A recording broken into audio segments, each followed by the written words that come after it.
Our first session this morning topic is, how is the current geostrategic environment similar to and different from the containment era of the Cold War? Answering these questions is a distinguished panel of experts, including Dr. Robert Davis, Director of the SAMS program at the U.S. Army Command and Staff College, Dr. Shale Horowitz from the University of Wisconsin-Milwaukee, and Dr. Nikolas Gvodsev, who comes to us from the United States Naval War College.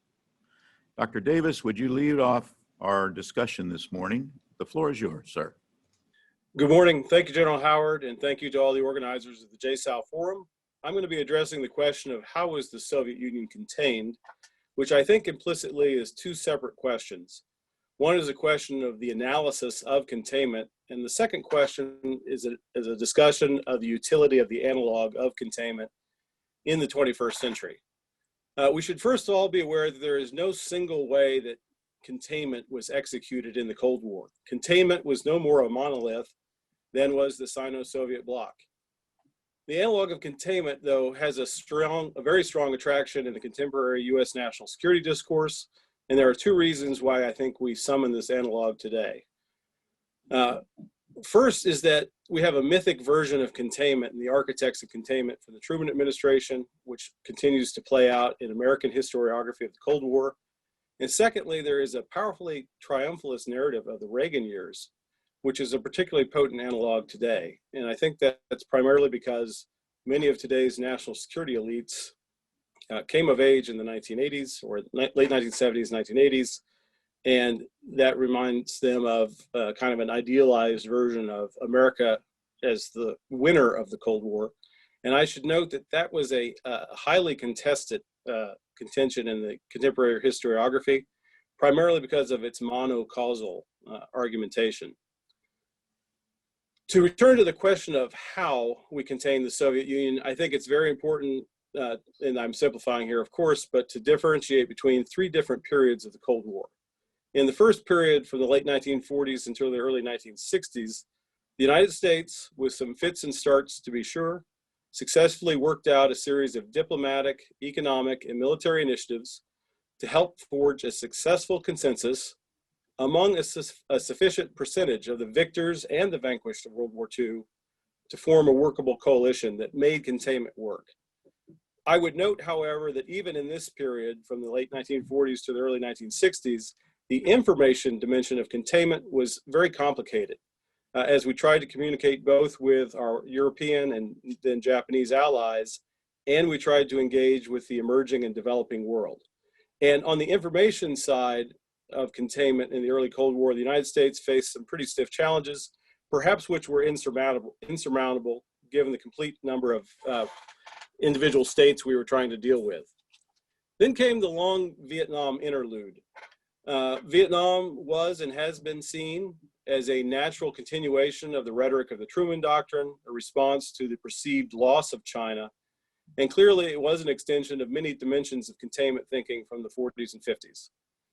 Ultimately, I do not believe we can look back on the Vietnam era as one of successful containment, nonetheless.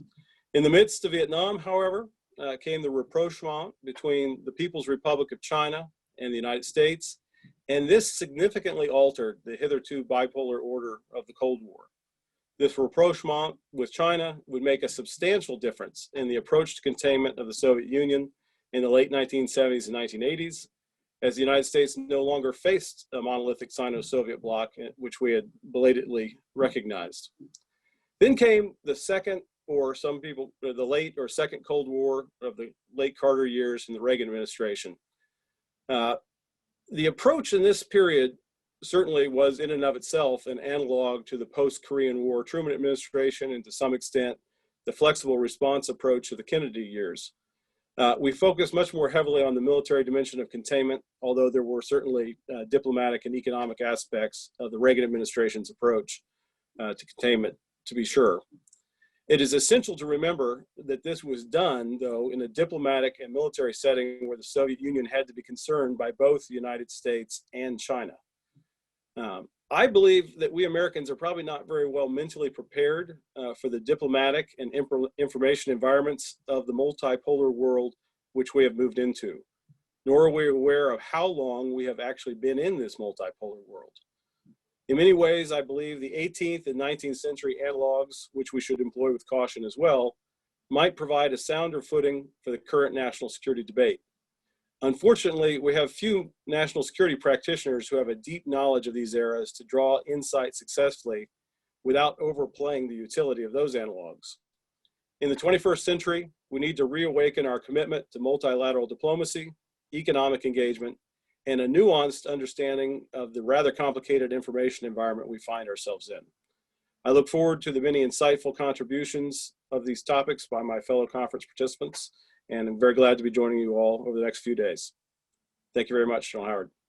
Dr. Davis, thank you so much for the comments, and we look forward to hearing more from you during our question and answer session. Our next presenter is Dr. Horowitz. Dr. Horowitz, we look forward to your comments, sir. This floor is yours. Good morning, everyone. Great to be with you all. So, I'm talking about China's economic strength relative to the Soviet Union's during the Cold War. So, the big picture here is that China is already a far more significant economic competitor than the Soviet Union was, and it will become far more so over time. So I'm just going to talk about a few ways in which that is true. So let's just start out with some immediate consequences of these basic points that China has a market economy rather than a planned economy. And of course, China, along with India, has a far larger population than any other countries in the world, approximately 4 times the population of the United States.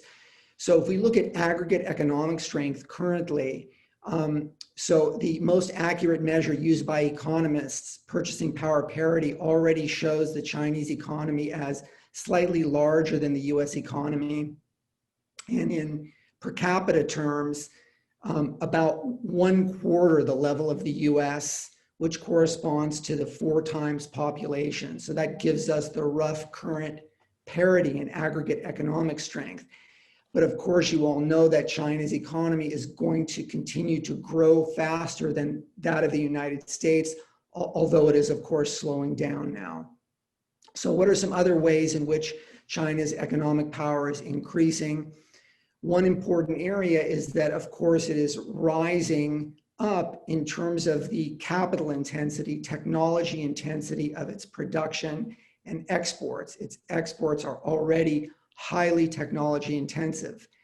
If you look at particular product areas and the production of the components, the supply chains for those products, China has already moved into the forefront of many crucial product supply areas in the international economy. The most well-known example is the computer industry, and another example, the telecommunications industry. You're all aware of the recent efforts to prevent Huawei from attaining a dominant position in telecommunications supply. Another well-known area is in the production and processing of rare earth minerals, which are necessary for the production of a whole array of high technology goods, including advanced weapon systems. A final area that we've recently seen, a final example, is in medical supply and the production of the components or key ingredients of pharmaceuticals. Another area in which Chinese economic strength is rising is in the dependence of many of our key allies on the Chinese economy, especially in the East, Southeast, and South Asian region. In other words, in the broader Indo-Pacific region.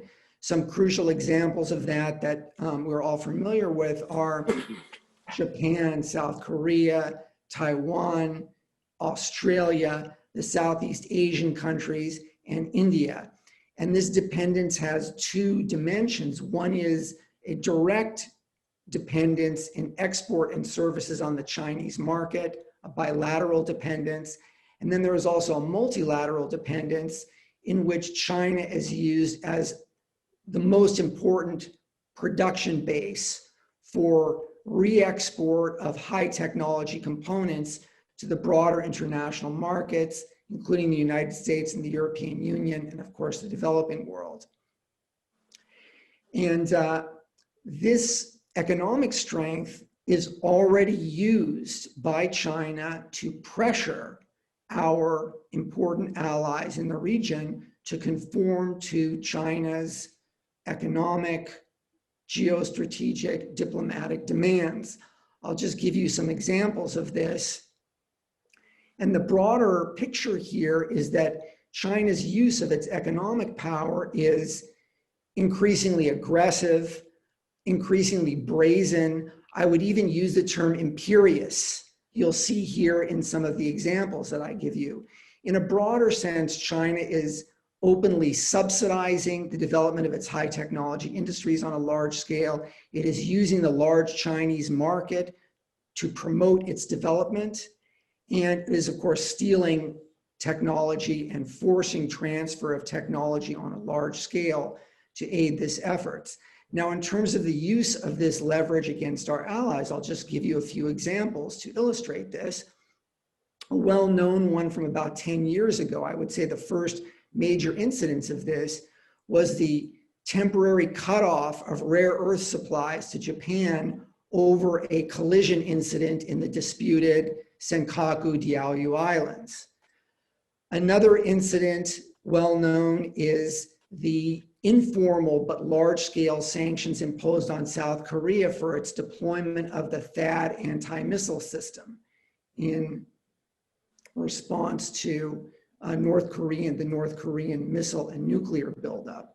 The most recent example we have of this is the sanctions on Australian exports to China in retaliation for Australia's support for an investigation into the origins of COVID. And just to give you a flavor here of this, so the infamous Chinese tabloid Global Times referred to Australia as gum stuck to the bottom of China's shoe in this incident. So this gives us a sense of, again, I would say the brazenness, the imperiousness of the use of this pressure. And the silver lining here for us is that although China's economic strength is very large, potentially very threatening, and can be used effectively against our allies, the way in which it's being used is alienating those it's being used against, and they are becoming more amenable to taking action to safeguard the security of their own economies, and that means building parallel secure supply chains in areas of Chinese economic strength to not only safeguard their day-to-day economic activities from pressure, but also to safeguard their military production capabilities. So to conclude, the big picture here is China is a much more fearsome economic competitor because of the large size of its market economy, but for political reasons, it is already using this economic strength prematurely in a way which is alienating the targets of the economic pressure and leading them to take measures to counteract that pressure. Thank you very much. Thank you for your comments and insights. Would like to now turn the panel over to Dr. Gvodsev. Dr. Gvodsev, the floor is yours, sir. Thank you. Thank you very much. Really pleased to be here, to be a part of this panel, and for the invitation, and very much to build on the comments made by my co-panelists and by some of the previous speakers. And one of the things I was very pleased to see was the discussion beginning from the very start of the forum about the interrelationship of economics, finance, and energy into great power competition, that this isn't just simply a clash of military establishments and military technologies, but really comes back to this question of how you pay for it and how you power it up. And so I'll be talking a bit about the energy dimension, both from the Cold War into the present day. Whether it's the Russian Empire, the Soviet Union, or post-Soviet Russia, that country has been gifted with a relatively large proportion of the world's energy resources. So really, since the end of the 19th century, Russia, as a Eurasian entity, has been one of the main sources of energy to power the world's economies and, by extension, the world's militaries, beginning with the Nobel brothers drilling wells in the Caspian region and starting that export line. Now, during the Cold War, even though the Soviet Union was a provider of energy to world markets, because of the way we conducted containment, we made sure that the Soviet Union was essentially kept out of the major economic and financial institutions of the West. They were on the outside. They were a transactional provider of energy. They would sell oil, particularly to Italy. By the 1980s, they were selling natural gas to Western Europe. They were selling oil to partners. This was one of the ways the Soviet Union subsidized its relationships around the world, was to sell oil at below market rates to their partners in the Soviet bloc. But they were doing this at the margins. And I really have to stress that. They were at the margins of the Western economic order.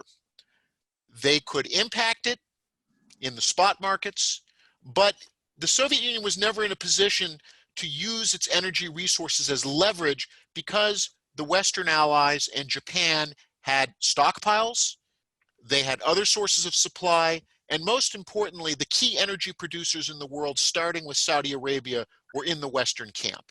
If the Soviet Union was inclined to use energy as a weapon, or the Soviet Union was relying too much on its energy revenues to sustain its attempts at military buildup in the 1970s, as well as to try to pay off social spending, one of the things which helped bring the Soviet Union down was that it could not compete in an oil price war with Saudi Arabia, which at the behest of the Reagan administration opened up the taps, dropped prices, ensured a cornucopia of energy for the Western alliance while helping to bankrupt the Soviet Union.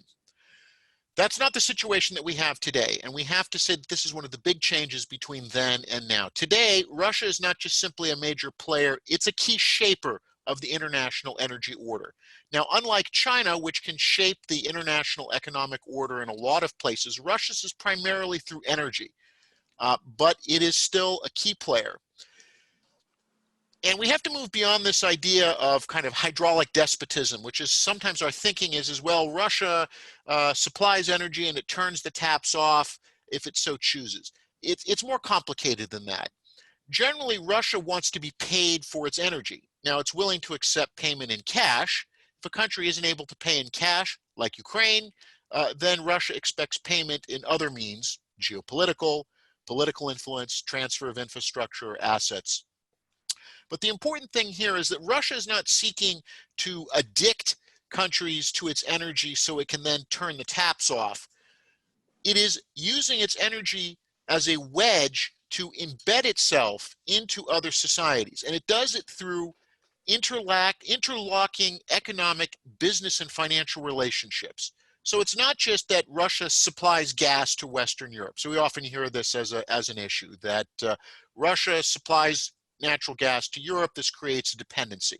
It is not simply that there's gas coming. It is that infrastructure is being built. Companies are being created. Those companies then get involved in whole industrial sectors, petrochemicals. The energy companies start buying up media assets. They start buying up financial assets. There are contracts for ships, for infrastructure, for equipment. And suddenly you have these interlocking dependencies which create business lobbies, pro-Russian business lobbies. They create areas of influence where countries become less likely to challenge Russia. We just saw this recently with the very tepid European Union sanctions against Russia for the poisoning of Alexei Navalny. no pipelines were sanctioned, no financial instruments were sanctioned, and that's pretty important. So the long-term goal is to create these dependencies so that Western countries, American allies, are faced with the dilemma that if they rupture their ties with Russia, they will be just as financially and economically damaged as any damage that might be given to Russia. And Igor Sechin, who is the CEO of Rosneft, the main Russian oil company, was very blunt at the Eurasian Economic Forum in Verona this past month, where he said he was addressing his European partner, he said, US sanctions on Russia damage your economies, damage your prospects. This is why you don't want to take part in them, or you want to limit them, because you will take the damage.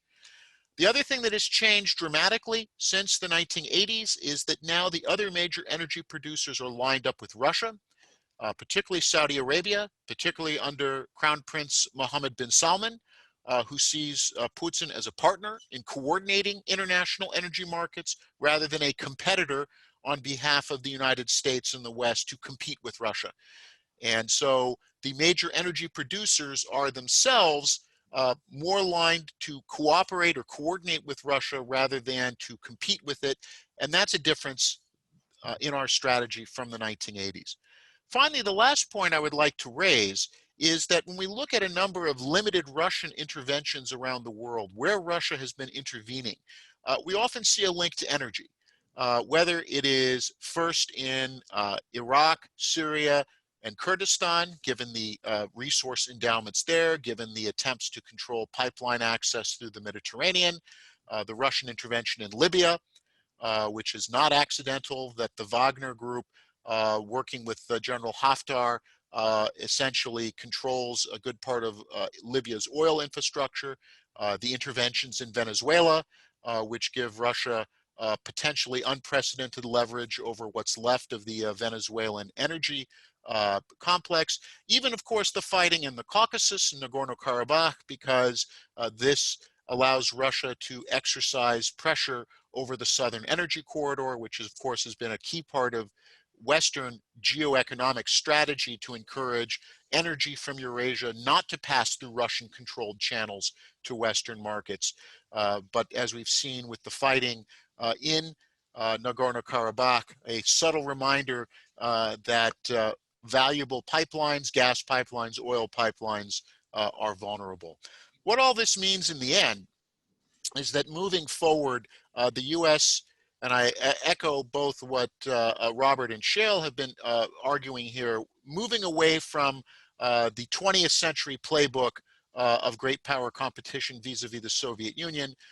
We have to move away from this sort of generic boycott sanctions approach with regard to energy. We have to become much more adept understanding how the Russians are using energy to gain this influence, to see it less as turning off the taps and more about how they're building up internal lobbies and support groups, and how this is a play in the domestic politics of every major US ally, from France and Germany to Japan and to South Korea, and to adjust accordingly.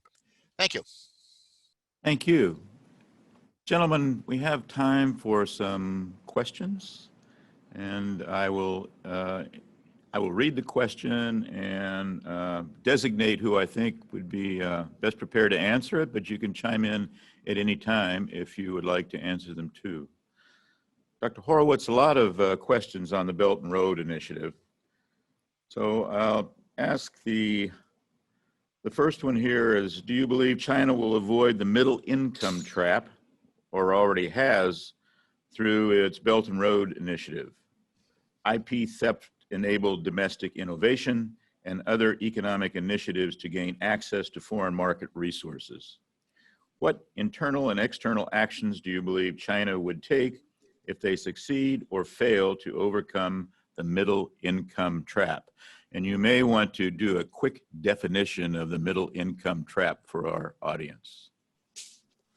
Sure, thank you. So the middle income trap refers to a tendency observed in many developing countries that once they reach a middling level of income relative to other countries, that their growth rate slows down dramatically so that they are unable to catch up with the richest countries over short time frames or medium time frames.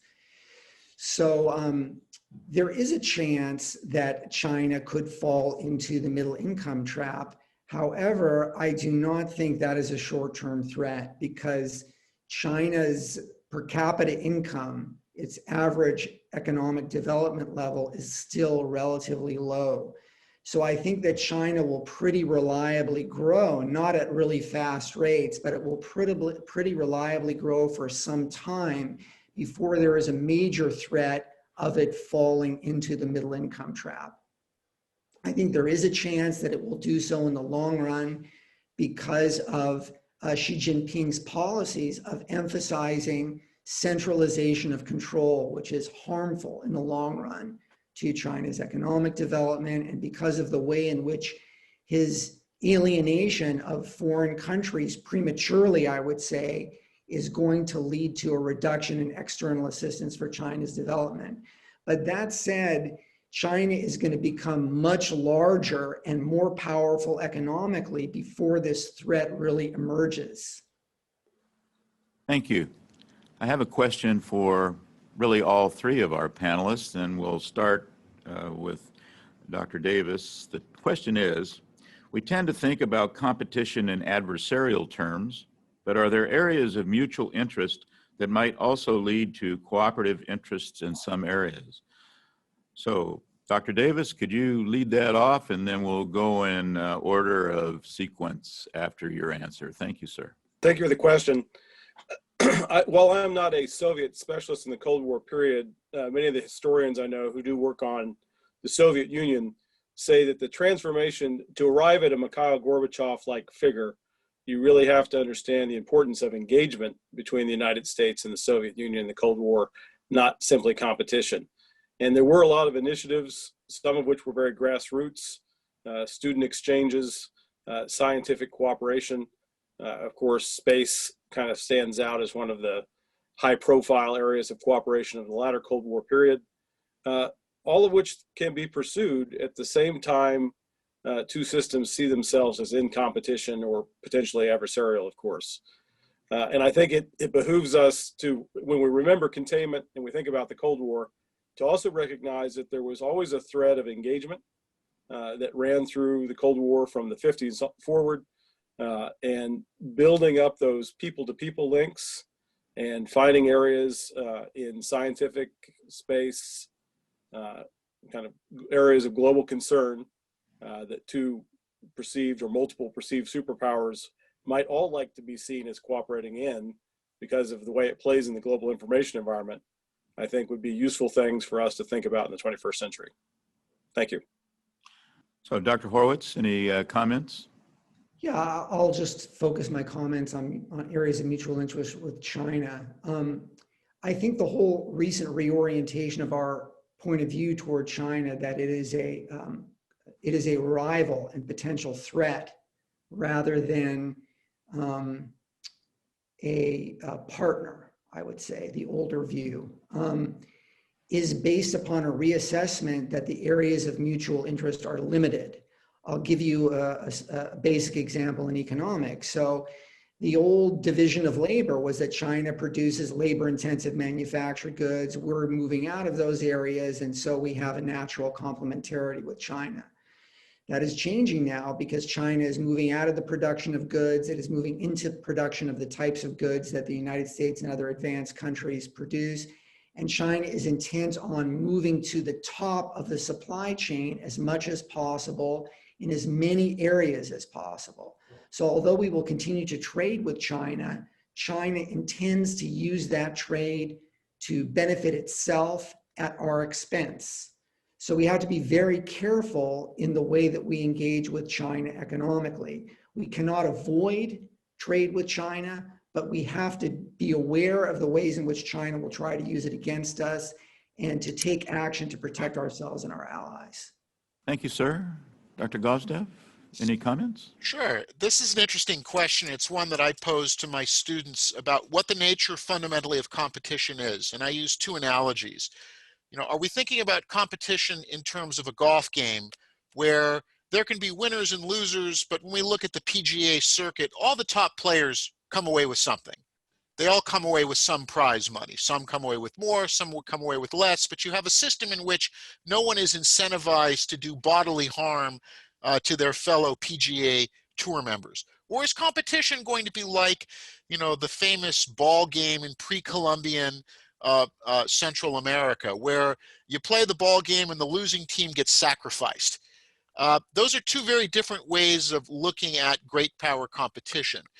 If we're looking at a competitive system where we have competition, but we're willing to, all of the players are willing to give and take and have some compromise, you can find it where this becomes more cooperative. If, however, it becomes existential, or it's defined existentially, that for you to win, I have to lose, then it becomes more difficult. And I think this is really the fundamental question that this conference is going to be looking at, because what this comes down to at the end of the day, when we look at our great power competitors, which is, are we trying to turn our great power competitors into great power friends, or are we trying to turn great power competitors into non-peer competitors, which is we accept that they're not going to compromise with us, they're going to be different in their outcomes, and therefore we're not trying to make them our friends, we're trying to deprive them of the wherewithal to be great powers. And I think that, you know, that's a policy question. It's also a question of what are we prepared to live with. When we look at both Russia and China, they want to revise the current system. Do they want to revise it to such an extent as to make it unrecognizable?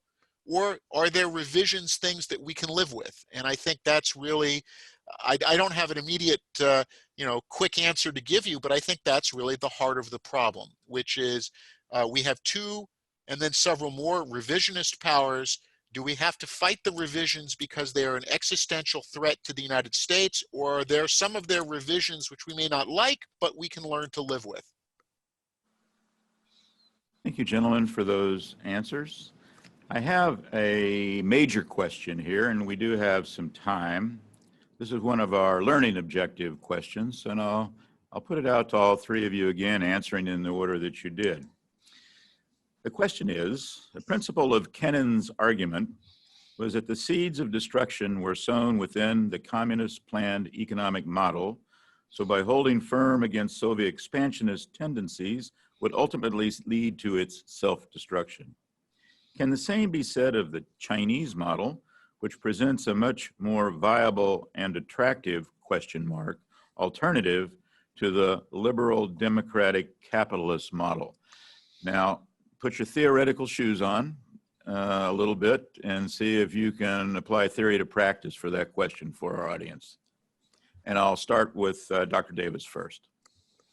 So this is where I think the analog breaks down. I do not think 21st century China has the same inherent problem, does not share all of the same inherent problems of mid-20th century Soviet Union and the Soviets' planned economy.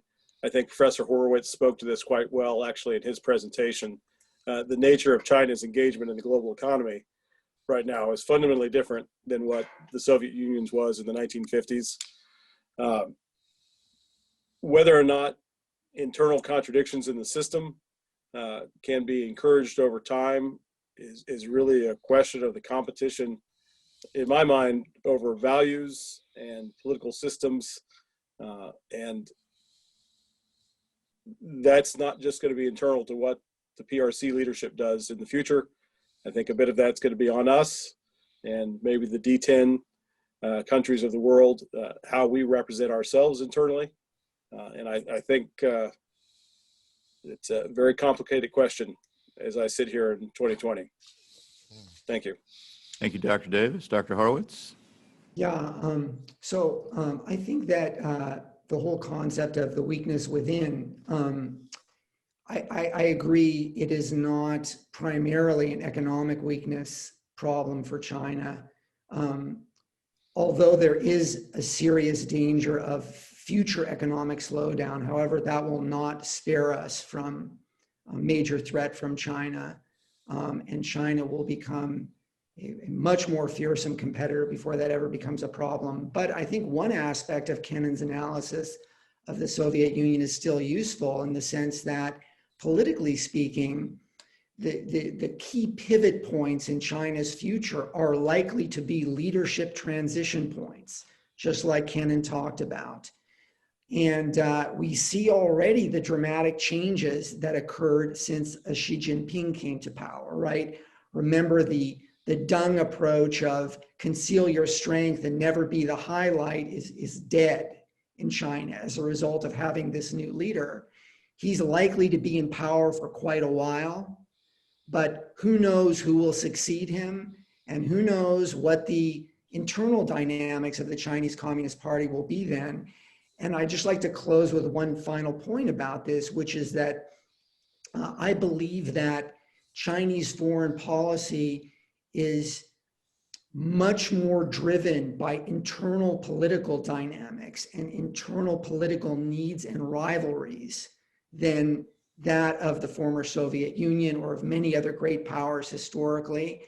And our ability to influence what is going on within the Chinese Communist Party is quite limited politically. So we should try our best to do that and to influence developments. But I would say that developments are going to be unpredictable whenever there is a major leadership change.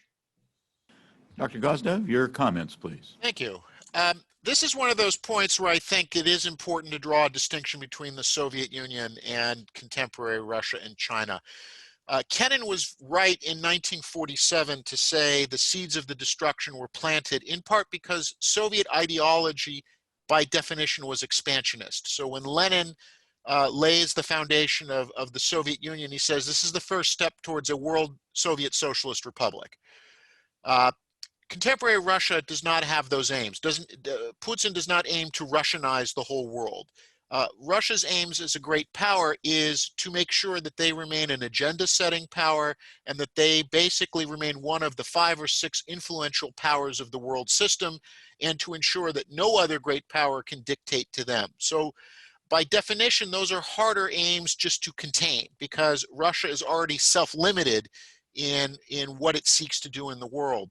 At the same time, it makes it harder for the United States to rally its allies, because Russia does not pose an equal threat anymore to key allies. In the 1940s, 1950s, we could go to Japan, Korea, Portugal, France, and other states and say, look, the Soviet Union poses a threat to you sooner or later.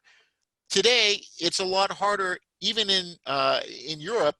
No one in Berlin or in Rome or in Paris is going to bed worrying about Russian tanks sweeping across the Fulda Gap. And therefore, they're less inclined then to say, well, why do we have to make this an existential struggle? Even in this country, we've seen, a growing sense of, among the American population of, in the Cold War, Kenan gave us a justification for why we needed to be engaged globally, because the Soviet Union was an existential threat to the United States. Russia's an existential threat to the United States because of its nuclear arsenal. But again, I don't think that most Americans are today worried, as they were in 1955, about a red future being ruled from Moscow. It becomes harder then, and this goes to one of the questions in the chat about mobilizing democracies for taking action, if in the absence of that existential threat. So I think what we're going to need in the 21st century is a revised version of Kenan, which doesn't posit this as an existential global struggle, but looks, and primarily I think, and something else that has been coming out in the comments, which says, what areas of the world are we going to prioritize? What are the areas of the world that are most critical for America's economic security and its military security? Where are we going to compete with Russia and China? And by definition, that may leave some parts of the world less important, in a way that in the Cold War, we looked at the entire world as our battlefield against the Soviet Union. Whereas today, I think you're going to find we need to adjust to what areas of the world, what sectors of the economy are the ones that we feel we need to prioritize in this great power competition. Thank you. The next question is for all three of you also. One of the reasons that I am the moderator for this particular day is because it's a reflection on the Cold War and differences between great power competition. and the Cold War. And the reason I'm here is because I think I'm the only person in the audience that can actually remember the whole Cold War.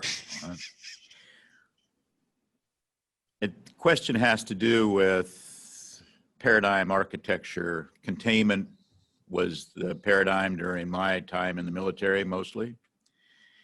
Is there a paradigm for today's great power competition security environment? I think Dr. Wilson is on a good start with talking about the compound security dilemma. I think we can translate that into a security paradigm, but I'd be curious to know if the three of you have been thinking about a new Kennan telegram or a potential theory that could help us see through the new version of great power competition. And I would start again with Dr. Davis. I am a little concerned with the American tendency with the national security strategies that we publish since the Goldwater-Nichols Act of 1987 to go in search of a slogan.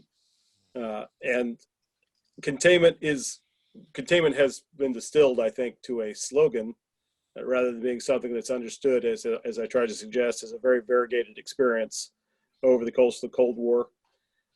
Now, we come back to this question of mobilizing democracies. Do you need something approaching a slogan or a paradigmatic phrase to communicate to the public audiences? Well, as a human nature realist, I think perhaps it's fair to say that we do need something to mobilize attention. The historian in me just rebels a little bit against what I see as a tendency to go in search of strategy in the form of a slogan, which I don't think is terribly useful. Kennan was a brilliant geopolitical analysis in his time, but World War II had greatly simplified the world he had to analyze. And this is where, again, I think the problems that the British faced, and this is also a problematic analog. So the problems the British faced in the 1890s up until the start of the Great War, looking at a world where there were many competitors, some of which were traditional adversaries, some of which were emerging adversaries. They had a global view, but they didn't have the wherewithal, the resources to really face that global threat. I think looking at their dilemmas can be instructive without necessarily letting us arrive at a simple paradigm for dealing with the world, because the British ultimately weren't tremendously successful. I don't know that it's I wouldn't hold it up as a success as some hold up containment as a success. I would merely suggest looking at the British experience from 1890 to 1914 is very instructive at how a democratic polity struggles to conceptualize a multipolar world with many threats and adversaries in it. Thank you. Thank you. Dr. Horowitz, a new follow-on containment policy or something that we can call a new paradigm? Well, I think we have to construct it on the basis of the following starting point, which is, in the case of China, which I'll focus on, we have to look at what are China's overarching foreign policy goals and to what extent are those a threat to the United States and its partners. And I think its overarching goals are really, as many commentators have pointed out, to reconstruct a kind of a tribute system in its region in which China is dominant and at the top of the pyramid, both economically and militarily, and is able to dictate to surrounding powers how they should act in conformity with Chinese interests. And we have to respond to that goal by preserving the open international order and particularly the close economic and military links that we have with our allies and partners in the region. And they can all see this threat coming to them. And I think that they are already the most important ones, already on board to protect themselves from it. So I like to say that the silver lining of Xi, thank God we got a leader like Xi Jinping now, instead of in 30 years, when China would be much more powerful and much more advanced in its ability to impose this kind of pressure. So our goal should be to preserve the freedom of action independence economically and militarily of ourselves and of our allies in the Indo-Pacific region. Thank you, sir. Dr. Gvodsev, Thank you. your ideas. Well, first of all, I think we should revisit not the long telegram, but some of Kennan's other recommendations, which is he didn't use the term gray zone conflict, but he was very much interested in, competition below the threshold of actual armed conflict. So there may be some elements of Kennan's thinking that we can rehabilitate and repurpose for the 21st century. Two things. The first is, I think that, in looking at the 21st century, one of the things we have to disabuse ourselves of is a notion that our problems are all going to be solved by the imminent collapse of Russia or China, or the forthcoming, great war between Russia and China that will somehow solve all of these problems for us. I think we have to take the Russia and Chinese challenges seriously. And not kind of, always be looking for the first signs of weakness to say, aha, it's all going to take care of itself. And with that, I thought that something that Dr. Shadlaw was referring to in the Q&A, talking about the D10, work that's been done by Ash, Jane, and others at the Atlantic Council, which is this idea of containment was maybe the 20th century. In the 21st century, we should be talking about consolidation, which is that there's a group of critical Asian and European partners to the United States. We want to consolidate the linkages. We want to try to encourage them to trade more with each other and less perhaps with China and Russia, not completely cutting them off for the reasons that Shale has noted cannot be done, but a greater interdependence, technology, health security.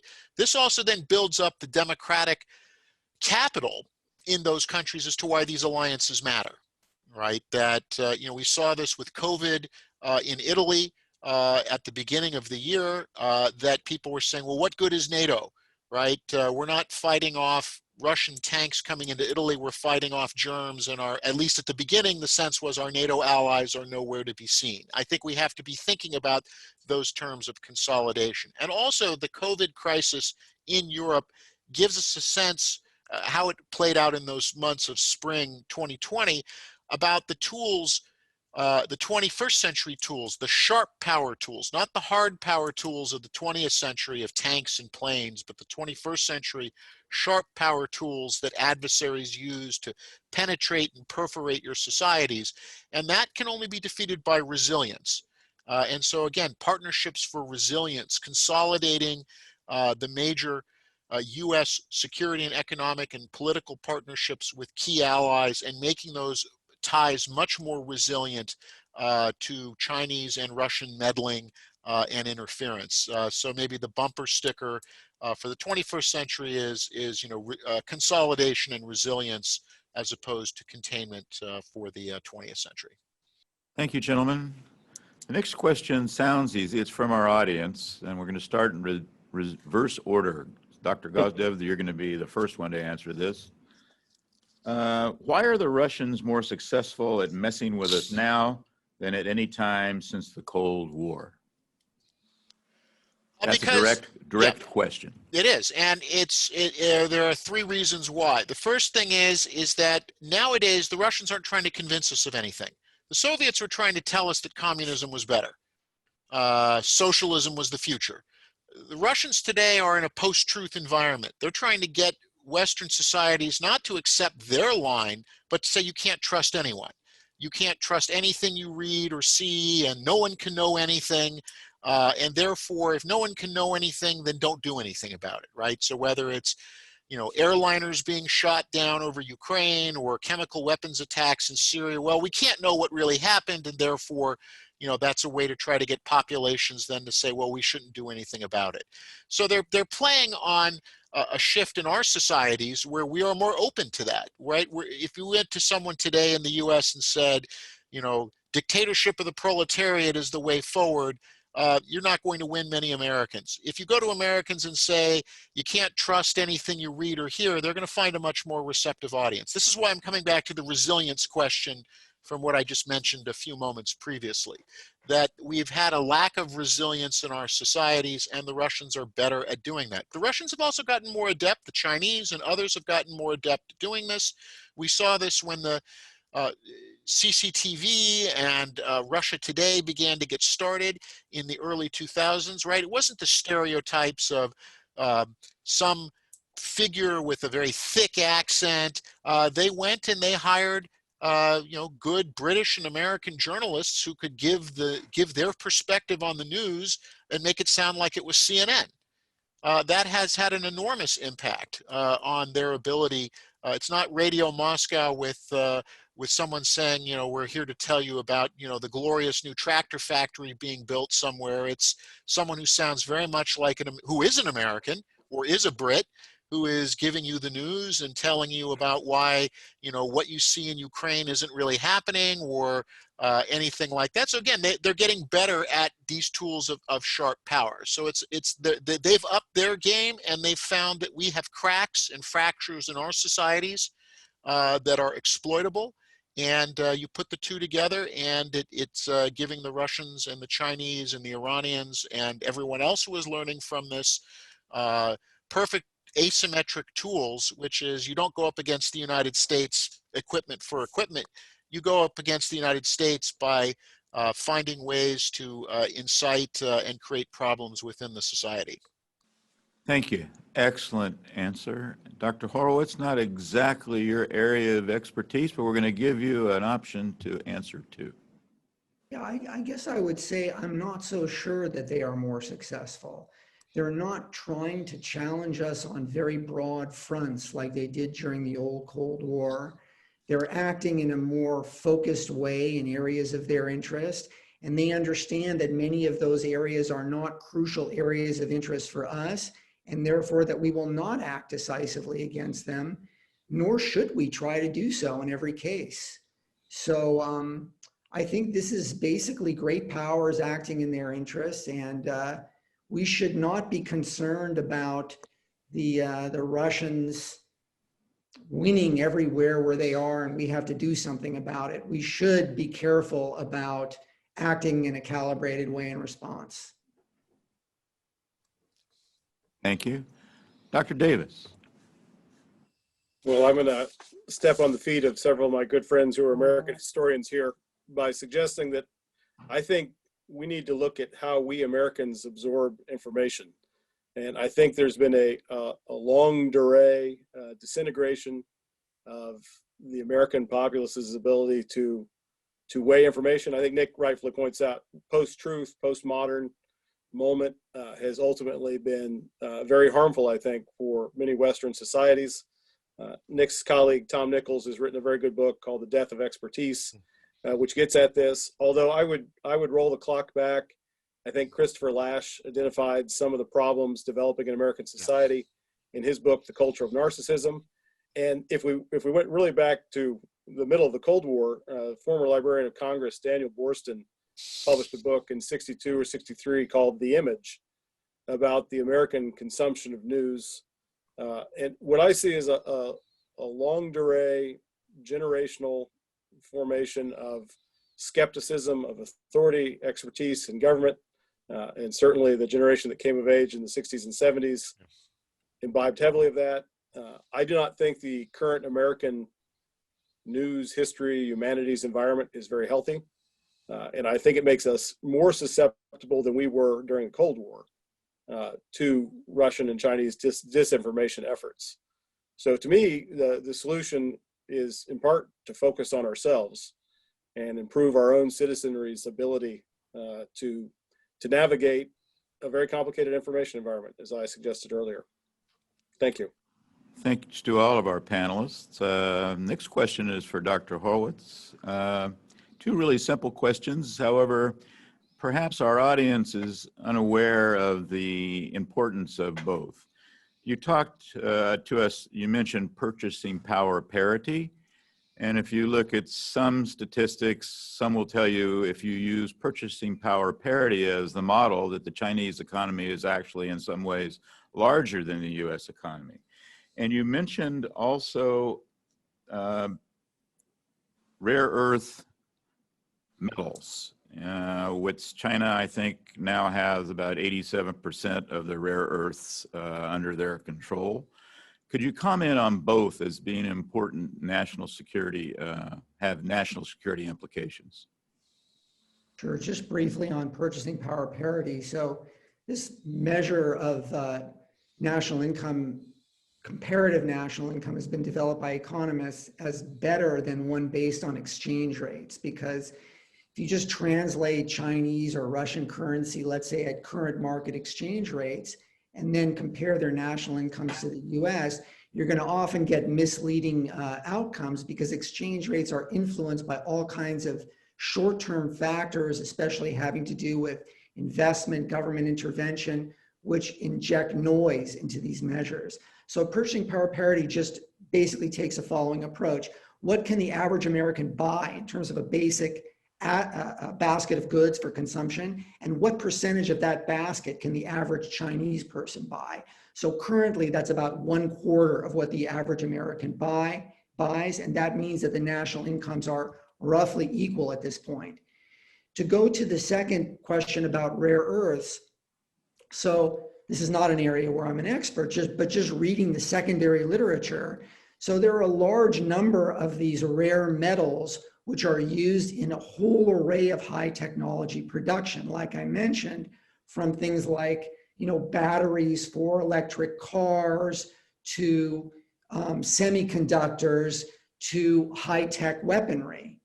And China enjoys a very big advantage in the production of these metals, and especially currently in their processing into refined materials that can be actually used in these products.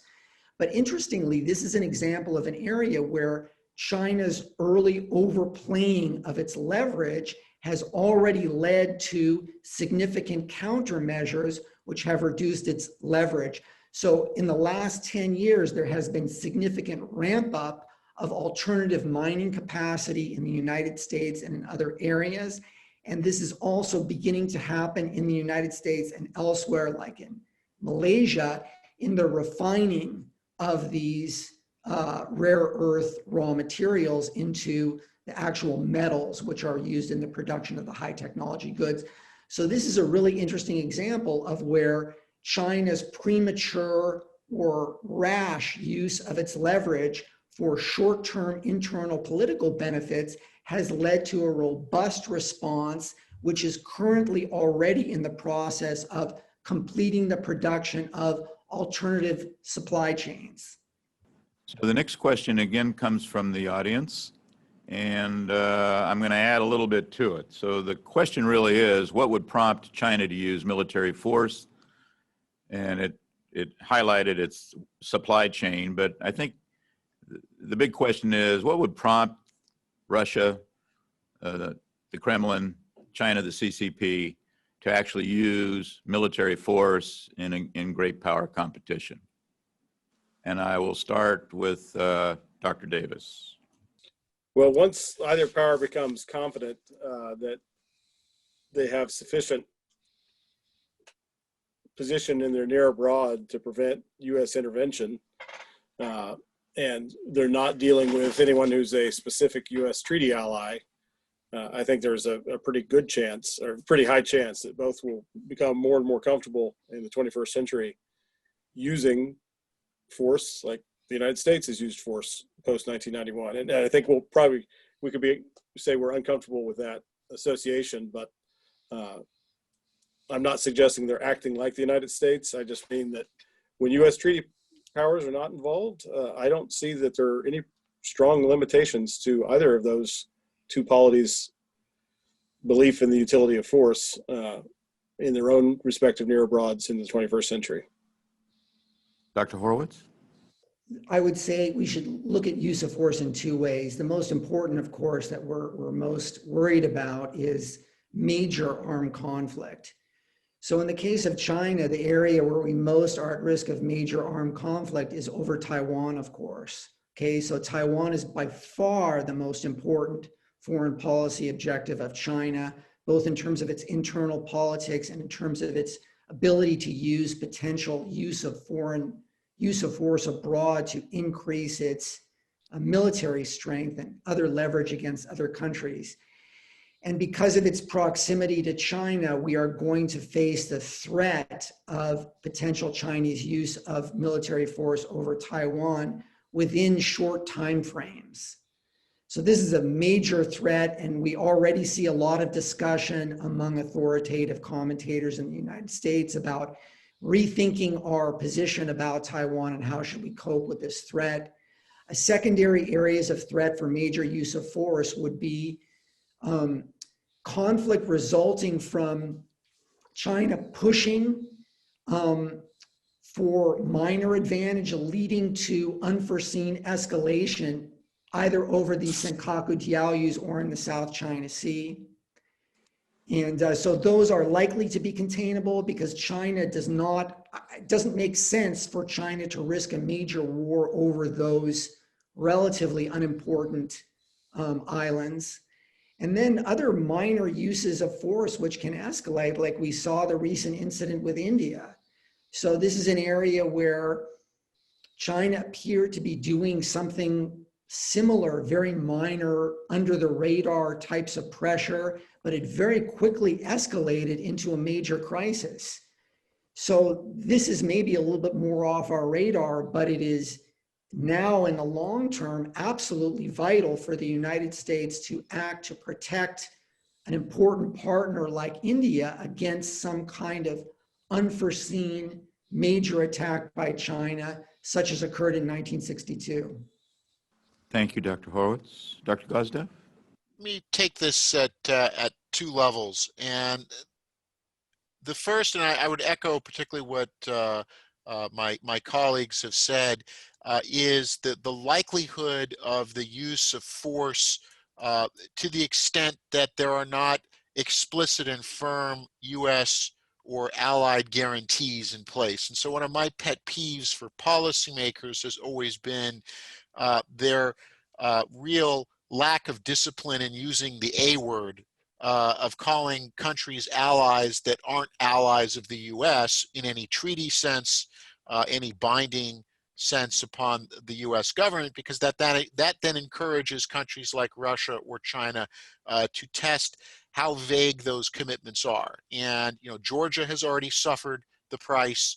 Ukraine has suffered the price of having, being essentially called allies of the United States by political figures, using that in a rhetorical sense, but of course not backed by any legal Article 5 guarantees or defense commitments, or even the designation of these countries as major non-NATO allies of the United States by the president.